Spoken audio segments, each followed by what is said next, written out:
I was once the most feared food critic in all of Skyrim, nay, all of Tamriel.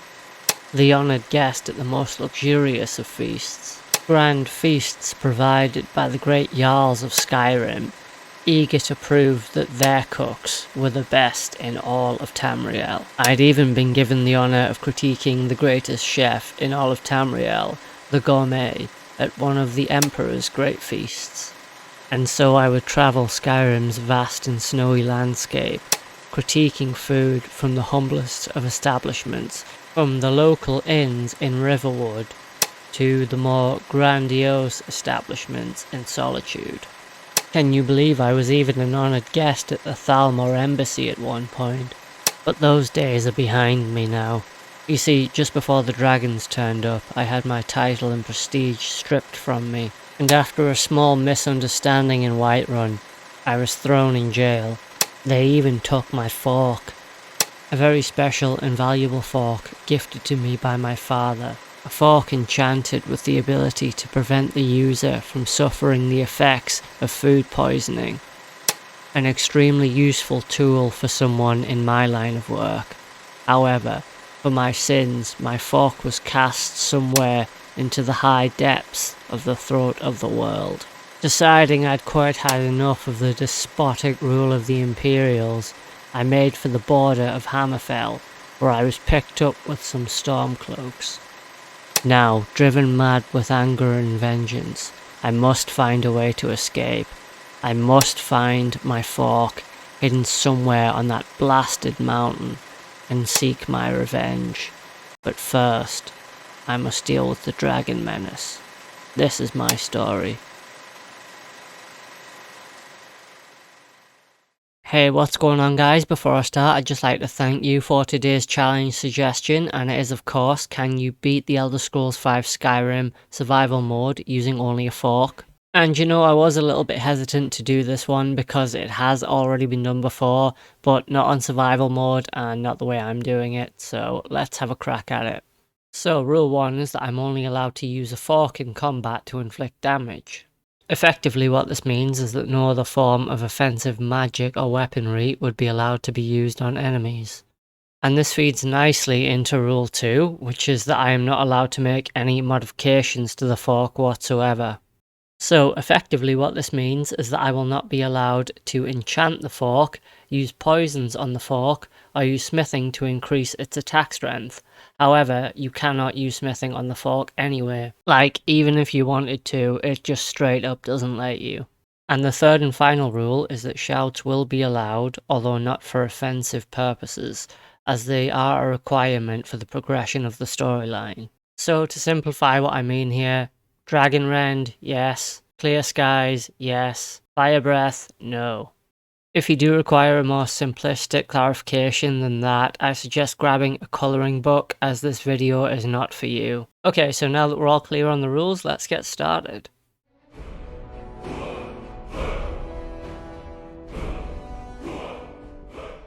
So to start with, I created a Nordic character for their natural resistance to cold, as I personally believe that the cold is the hardest challenge when facing survival mode. I also called myself Rodney in memory of my goldfish that recently passed away. You see, I actually won Rodney on my first date with my now wife, so he was a pretty special fish. But honestly, I've never known a fish live for 4 years. Well, he certainly lived longer than this guy anyway. So I did a bit of research before starting this challenge, and as it turns out, there are a few usable forks within Skyrim. However, they are quite difficult to get a hold of early game. Difficult, but not impossible. So for now, I would just have to run through Helgen. I decided to travel with Hadvar through Helgen Keep, but honestly I don't think it makes any difference, as right now I don't have a fork, which means I'll be primarily relying on my allies to do all of the fighting for me, at least until I get out of Helgen. And let me tell you, this is extremely tedious. The Stormcloaks didn't really pay me much interest while Hadvar was around. However, he kept getting staggered and kind of just kneeling down for a while. The only thing I really had to worry about in Helgen was how much loot I could actually collect in order to sell later on. Also, I found a couple of forks on one of the tables, However, you can't actually pick them up or even move them. So for now, I was forced to watch Hadvar and a couple of Imperials take on the rest of the Stormcloaks, allowing me safe passage out of Helgen. Finally out of Helgen, I can turn on survival mode and this challenge can begin.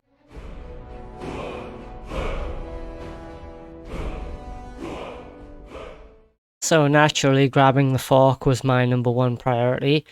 However, survival mode halves my incumbency, as well as making me tired, hungry, and cold. So my first stop was Riverwood, where Uncle Alvar very generously handed over a lot of possessions that I could sell. I then sold pretty much everything of value to the local shop. I also bought the Mage's backpack, giving me a slight bonus to my magicka, as well as incumbency. Then it was off to Riverwood to raid the local farms for any produce that I might acquire, inform the Jarl about the Dragon Menace, which would give me access to his kitchen, where I was able to take all of his vegetables to make into vegetable soup. Now, I don't know if it's just a glitch or if it's due to survival mode, but vegetable soup does not restore 1 point of HP for me. So the very first thing that I would need to do, obviously, is acquire a fork. Now, this fork can be found in the high reaches of High Hrothgar, and since I did not yet have enough money to buy a horse, I just stole one. There was absolutely no way that I was willing to run all the way to High Hrothgar. So the journey does take quite a while, and especially at night you will be afflicted with cold damage a lot more. Also, the area I need to access in order to get the fork is the High Hrothgar courtyard. You cannot access this until called by the Greybeards, so I used my horse to kind of just scale the mountain and move around to the courtyard. Because I'd done my research, I knew where the fork would be. However, I would have to use my horse to get there, as I didn't have the clear sky shout. So the fork cannot just be picked up, you have to actually move it. For this, I just used some flames destruction to knock it off of its rock. After that, the fork is indeed equipable. So the first thing that I noticed about the fork is that it will only do 1 point of damage. Now, I tested this by using console commands to increase my one-handed skill, as well as putting perks into the one-handed tree, and this fork will not do more than 1 point of damage.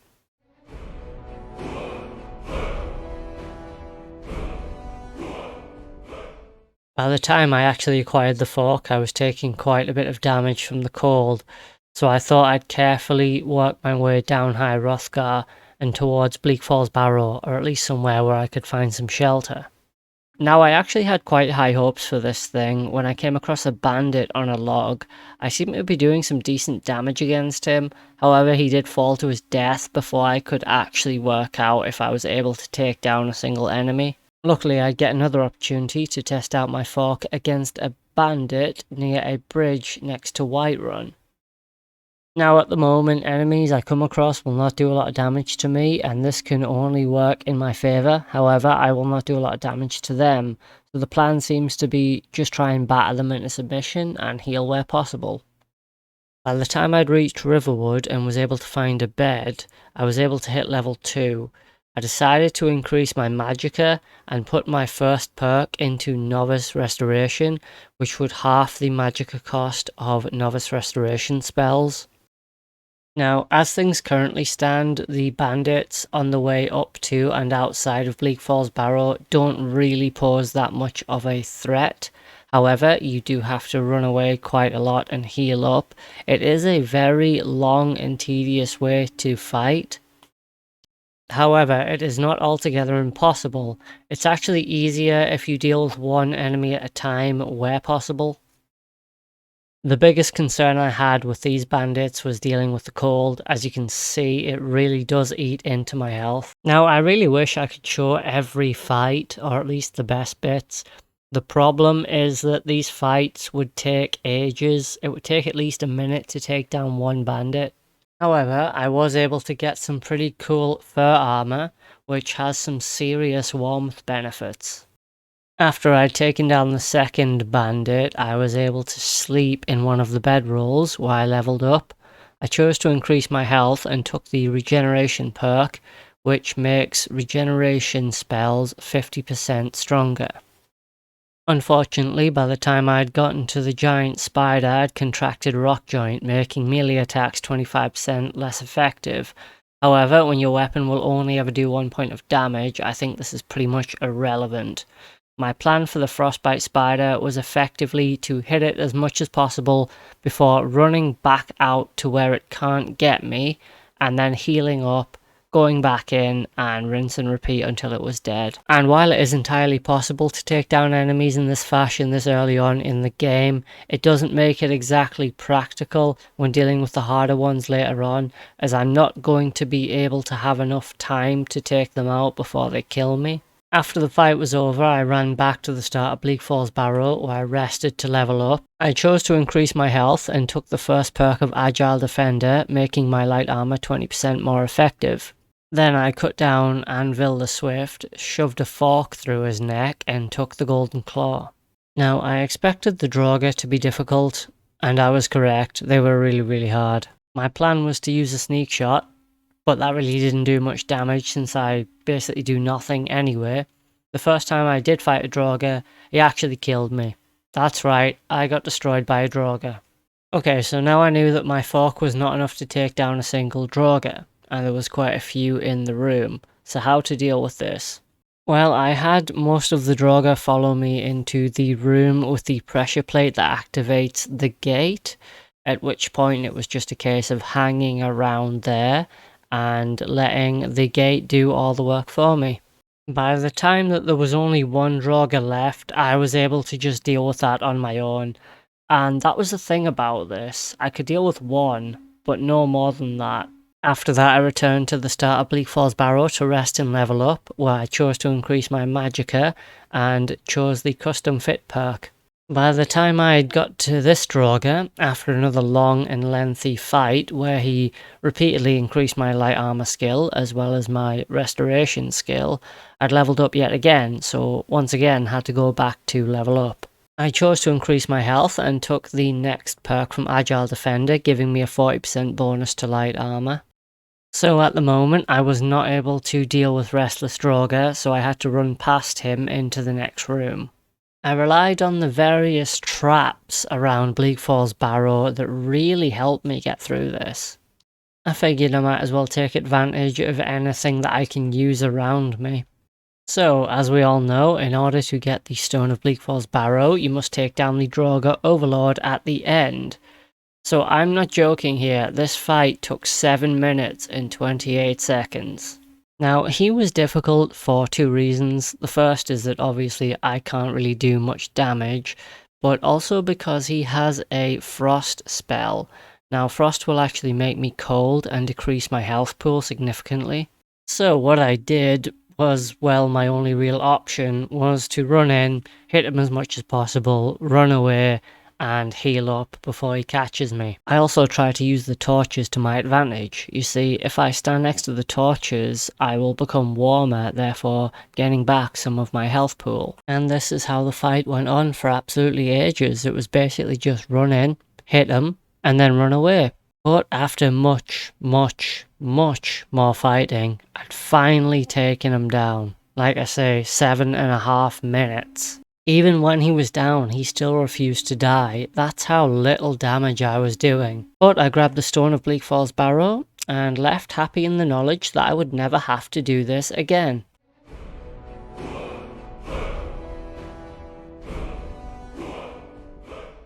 Upon returning to Riverwood, I purchased as much food as I was able before sleeping to level up. I increased my health, and decided I would save my other perk for later, as I returned with the Stone of Bleak Falls Barrow, shock horror, a dragon's attacking the western watchtower. I prayed at the Shrine of Talos to get rid of my diseases before sleeping for the night and eating some food in preparation for the dragon fight to come. So the dragon fight at the western watchtower wasn't really that interesting or exciting because I essentially just let the guards do all of the work for me before running out to deal the final blow. I actually got an execution on the dragon, which was pretty cool. Balgroof didn't really seem altogether interested that I just slain a dragon outside of a city, at least not interested enough to get out of his chair. And by now I actually had enough gold to buy a horse. Unfortunately, the horse did not come back to Whiterun. I wouldn't find out why until a bit later, but spoilers. Now, since I'm doing survival mode, I can't fast travel, therefore I thought it prudent to actually just clear Oostengrav first before returning to the Greybeards. However, the game does stop you, so I would have to go to the Greybeards and then come all the way back to Oostengrav. The whole thing was very frustrating. So the closest settlement to me now with a carriage would be Solitude, so I headed there. I found a cot along the way where I leveled up. I decided that I would increase my magicka, although I once again saved the other perk for later. Once in Solitude, I took a carriage to Whiterun and began my journey on foot up the slopes of High Hrothgar. As I made my journey, I began to get quite tired, so I stopped off in Ivarstad for the night. Now, this is also because it makes more sense to do my travelling during the daylight hours, as it will be less cold. After I spoke with the Greybeards, they taught me a few words of power, and as it turns out, my horse, or the stolen horse, was still in the courtyard, so I rode it once again around the mountain and back down. Once I'd returned the horse, I decided to purchase it legally, and then rode to Oostengrav. So I'd say the fact that I was a higher level was really starting to show now, as I had a Reckless Draugr constantly attacking me while I took on a standard Draugr. Again, the fights take a very long time, but with a lot of running away and healing, it is just about manageable to take down a normal Draugr. Now, as for the Restless Draugr, I still was not able to take them out, so it was just a case of running away, and boy did I run. Now, to be honest, I really would have liked to have done more fighting inside Oostengrav. However, the Reckless Draugr were just not something that I was actually able to deal with right now. The Frostbite spiders, or at least the smaller ones, I was able to kill. Normal Draugr, fine, and even the skeletons. I picked up the Become Ethereal shout as I planned on using this for falling later on. And I actually used the fire traps to deal with the majority of the frostbite spiders. I'd simply just heal and watch them cook. It was really quite satisfying. Then with nothing left to do here, I went to get the Horn of Jurgen Windcaller. Unfortunately, it's been taken with a note left in its place. I once again made my way up towards Solitude, where I found the same cot that I'd slept in before. I leveled up, increasing my health and putting yet another perk into Agile Defender before taking the carriage from Solitude to Whiterun. Once back in Whiterun, I sold all of my junk, rested and resupplied. My next target wouldn't be the Greybeards. I didn't need to see them for quite some time.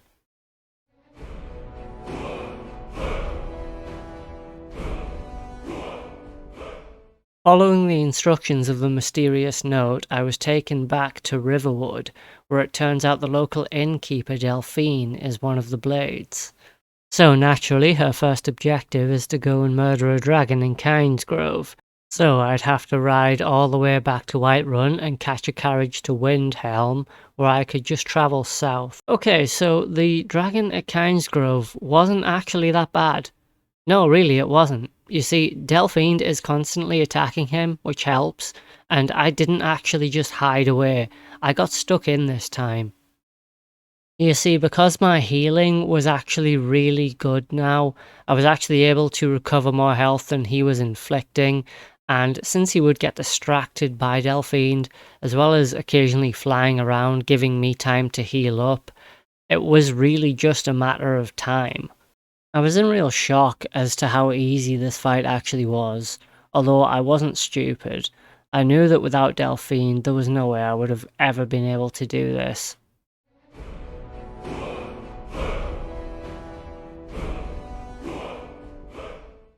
Now that I had gained Delphine's trust, her next plan was to get into the Thalmor Embassy to find out what they knew about the dragons returning.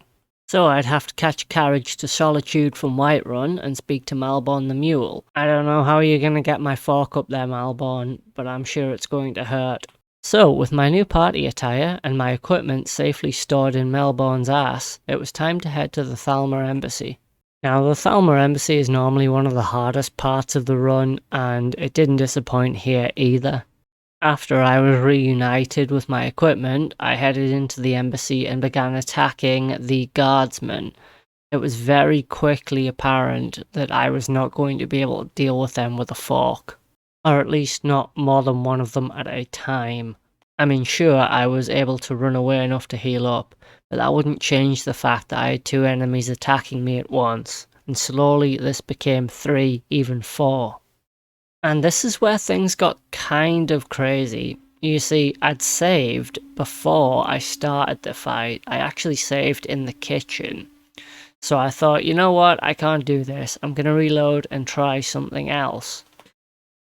Except now the game had glitched out because both doors were locked and I was stuck forever in the kitchen. So I'd have to reload a previous save before I even entered the embassy. But wait, the fun doesn't stop there. You see, once I got back into the embassy proper, I decided that I wouldn't even bother trying to attack any of the guardsmen and just head straight for my objectives. I figured I had enough healing ability to get through this. Then once I found the room with the notes into the dragon investigations, I collected the note and saved the game where I got killed. Once I reloaded, all of the enemies that had been chasing me were no longer there, and I only had 1 guardsman to deal with. Now, this doesn't mean that I had an easy time of it. It was still a really long and difficult fight, involving a lot of hitting, running away, healing.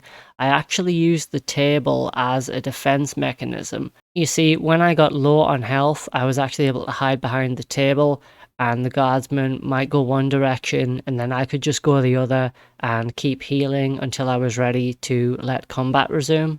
Now, this took a disgustingly long time to do, but it really was my only option. And this really highlights why I could only ever deal with 1 of the Thalma soldiers at a time. Any more than that and I just did not stand a chance. Or so I thought. You see, the room where they're torturing the prisoner about information regarding Esbern, there is a wizard and a Thalma soldier inside. You have to neutralize both. So I'm not really sure why, but for some reason I seem to be doing more damage to the wizard than the soldier.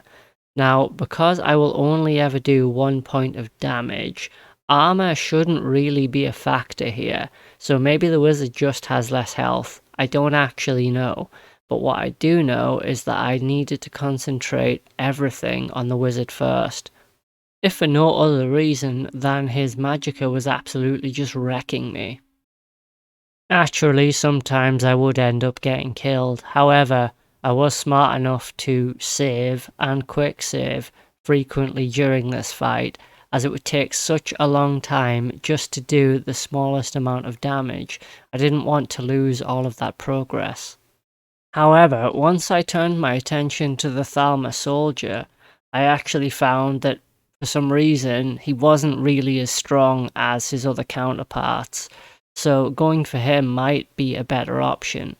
Also, it seemed I was able to use friendly fire from the wizard, as he was trying to attack me but kept hitting the Thalma soldier. This did excessive damage to him.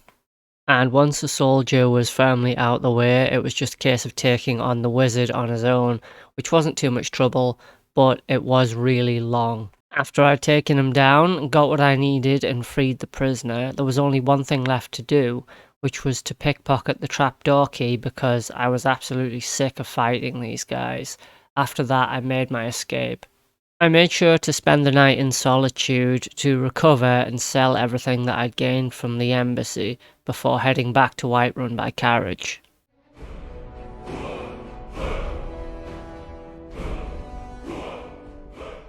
After making it back to Riverwood, I was quite tired, so I decided to rest, which allowed me to level up. I decided to increase my health and put my first perk into stealth. Reporting back to Delphine, she told me that her next plan was to find an old man called Esbern, a former blade.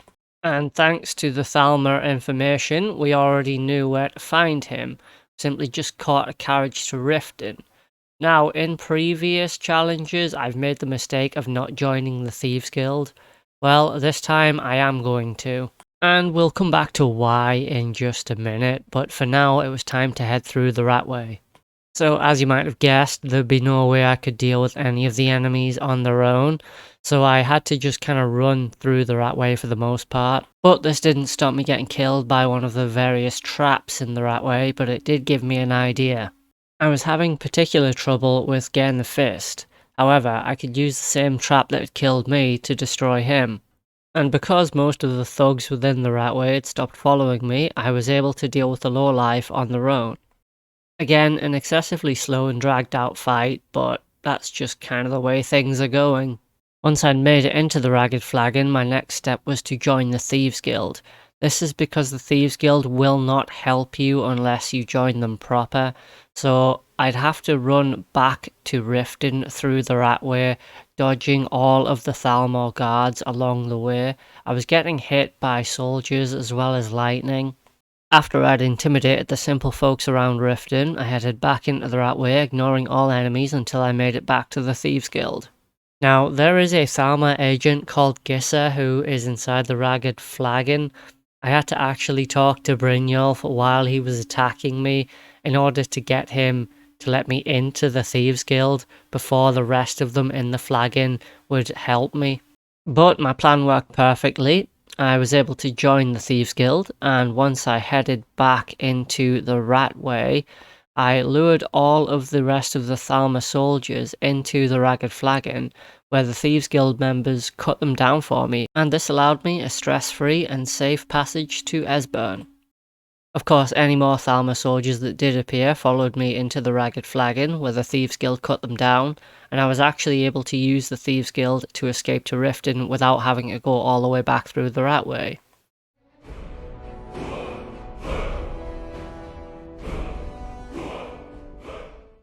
After I delivered Esbern safely back to Delphine, our next plan was to head to Skyhaven Temple. I caught a carriage to Markarth and rested for the night before heading into the Reach. Now, the area surrounding Skyhaven Temple is overrun by Forsworn, but there's always a dragon that you have to deal with as well. Now, normally the Forsworn actually just take care of the dragon for the most part, along with Delphine and Esbern, but for whatever reason, he actually decided to land and fight me today. And to be honest, with Esbern and Delphine's help, it wasn't really that hard. The dragon wasn't actually doing that much damage to me as well. I had plenty of time to heal. But again, I probably wouldn't have been able to do this without Delphine's help. Kinda makes me think that Alduin's gonna be really difficult. Esbern and Delphine dealt with the rest of the Forsworn. After that, it's simply a case of solving the Dora the Explorer puzzles, a blood sacrifice to the pagan gods. Again, I don't understand why Delphine doesn't actually have a torch here. She's always meant to be carrying one, but she just ends up carrying nothing. Eventually, we reached Alduin's wall. Esbern gave me a quick history lesson about the origin of a shout that could bring down Alduin, which seems pretty interesting.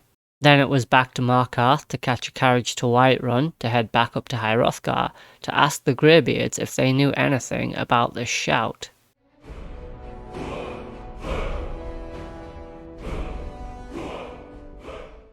At long last, I finally returned the Horn of Jurgen Windcaller to the Greybeards and found out they'd been keeping a few things from me.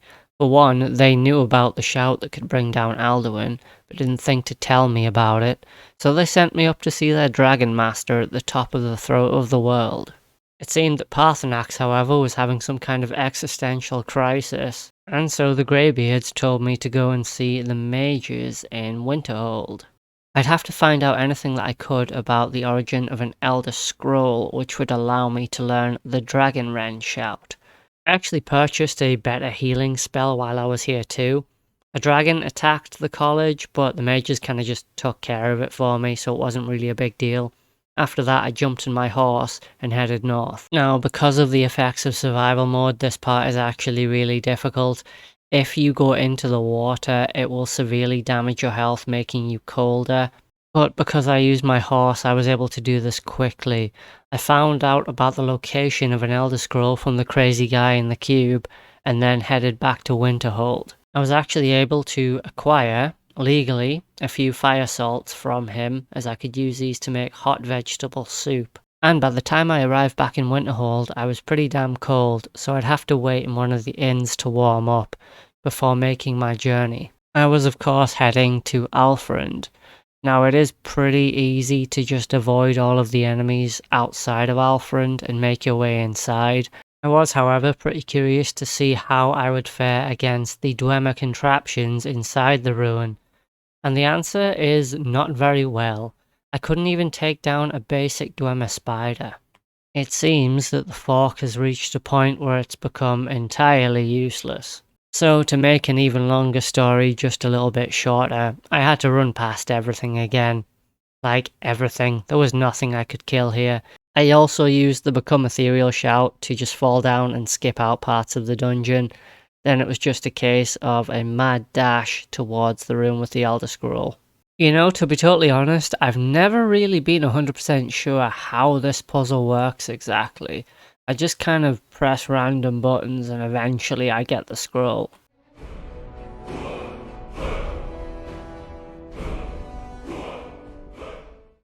After I had collected the Elder Scroll, I'd have to make it back to Whiterun on foot as I wasn't sure where my horse was. I made some hot vegetable soups, and since I needed my horse, I actually just used the carriage to fast travel to Solitude, and then fast travel back to Whiterun, which would make my horse appear again. I also stopped off in Riverwood because I realised that I hadn't actually collected my equipment after the Thalmor Embassy. I slept in a bed and levelled up again. I increased my health, but decided to save the other perk as I didn't really have anything that I could think to put it in right now. Then I headed back up to High Hrothgar and made sure I was well rested and well fed before tackling my next challenge, Alduin. Also, I had to make sure that it was just before midday, as this would give me a better chance of fighting in a warmer climate. So we went back in time, learned the Dragonren shout, and then it was time to fight Alduin. So my initial plan was a good one. See, I was actually able to lock Paarthurnax and Alduin next to each other and then just keep using the Dragonren shout to keep them both there. As a consequence, they would both attack each other. This allowed me to simply just hang back and heal occasionally, and things were going pretty well. However, Paarthurnax was only able to take about a quarter of Alduin's health before he became unable to fight anymore. At which point I would have to finish this fight on my own. Paarthurnax would not recover for the rest of the fight, so any fighting now would have to be done by myself.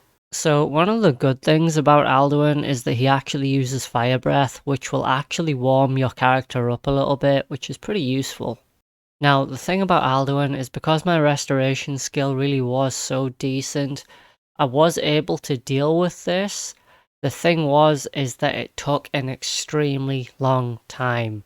Because I'd kitted myself out with an adequate amount of potions, I felt eventually that I could do this. However, if I said to you that I didn't turn the difficulty down, I'd be lying, because I did.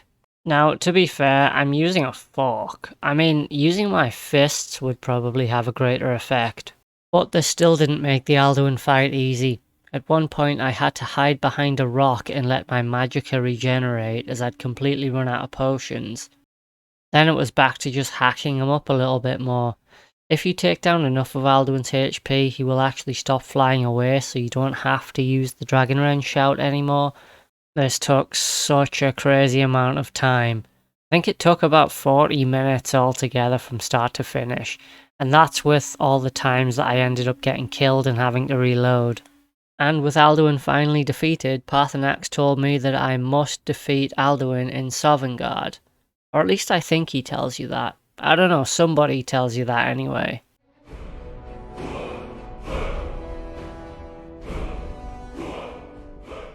Resting at the Greybeards, I was able to level up again where I increased my magicka. So this next part is super annoying in survival mode as you have to do it all without fast travel.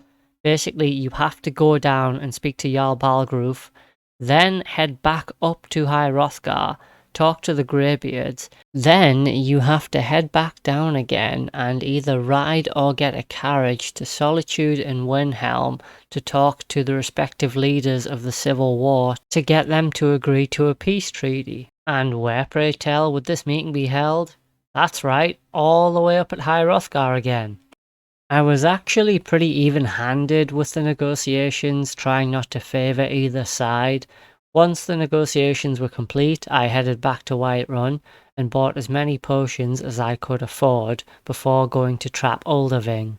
There's actually no fighting involved in trapping Alderving, you just have to shout him and then wait for him to fall into the trap, so nothing really too difficult there. Then all that was left to do was to fly to Skuldafn.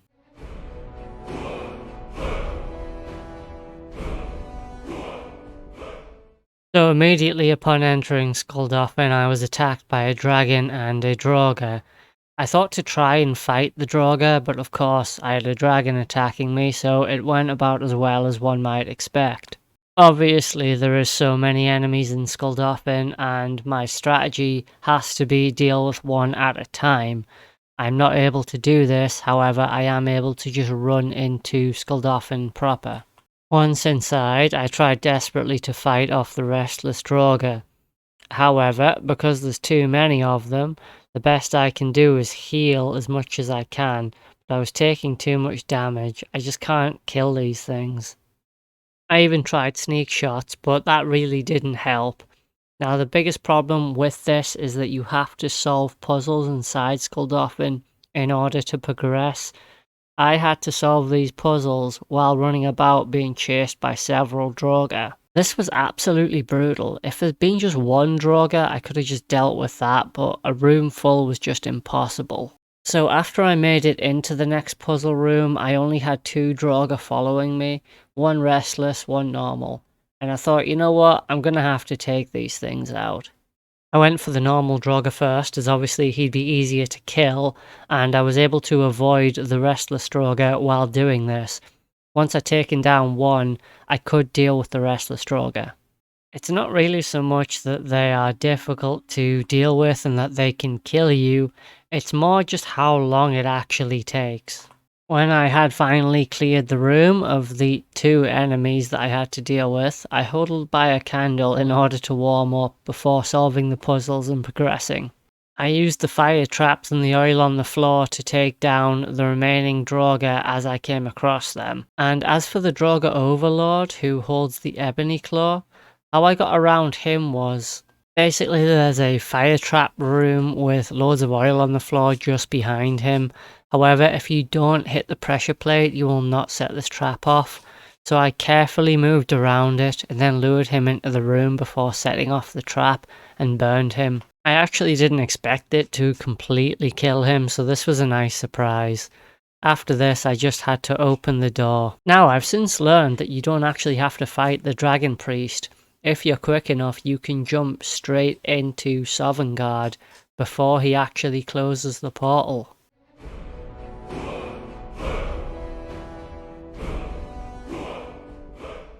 Okay, so we made it. The final push is Sovngarde.